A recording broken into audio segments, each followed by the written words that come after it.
mu nekk jàngat yu am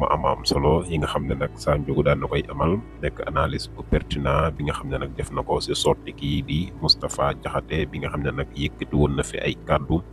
jëmale ko si président Bassirou Diomaye Diakhar Faye ak premier ministre Ousmane Sonko yooyu kàddu nag taxoon nu woolu woon ko fi nag ba daal di koy téewa ni moom Moustapha Diakhaté moom nag ginnaaw bi bàyyiwaat nañ ko waaye nag mel na ni moom Moustapha Diakhaté dafa mel ni aw làmmañam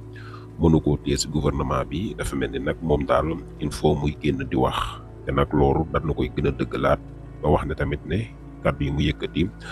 amul dara loo xam ne daal rëccu na ko si wala mu siy dellu ginnaaw moom Moustapha Diakhaté mu nekk nag loo xam ne daal nay doy waar lool yooyu kàddu nag dégg ngeen li nga xam ne nag daan na koy wax analyse bu am solo bi nga xam ne moom Sa Ndiogou daan na ko siy def Sa Ndiogou bi nga xam ne comme ni ñu koy waxee lu si bari rek ne moom ñu bari dañoo jàpp que ne daal moom comédien la ci comédie bi la gën a aay waaye gis nañ ne daal jamono bii moom wàllum actualité analyse bi nga xam ne nag mu ngi koy def si politique gisuñu ku si mel ni moom mu ngi siy def ay jàngat yu am solo waaye ay analyse yu pertinent yoo xam ne nag mu ngi koy amal moom Sa Ndiogou dégg ngeen jàngat bi nga xam ne nag amal na ko si sortie bi Moustapha Diakhaté def mu mel ni daal Moustapha Diakhaté ana lan la bëgg ana lan lay xaar si gouvernement bi ba tax nag jamono bii nag mu sol mbubb bi nga xam ne nag daan na koy sol bëggul may dara gouvernement bi te dafa mel ni nag bëggul gis dara loo xam ne daal def nañ ko si réew mi wala sax ñoo ngi koy commencé comme li ñu wax rek ñoo xam ne mën nañ ñeem donte nag 1 an yi léegi mu mat waaye nag ba léegi nii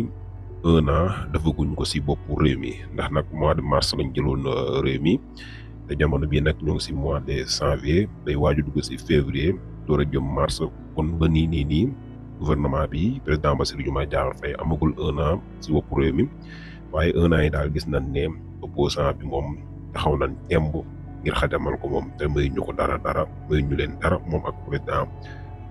Ousmane Sonko premier ministre mu nekk nag loo xam ne daat na yéeme lool ñàkk dinañ si ñëwaat si xibaaru guddi gi gën ko yaatal di leen jaajëfal bu baax a baax tey am contentement ak mbégte saa su nekk si teewlu bi ngeen ñuy teewlu di leen jaajëfal bu baax a baax da ngeen jëf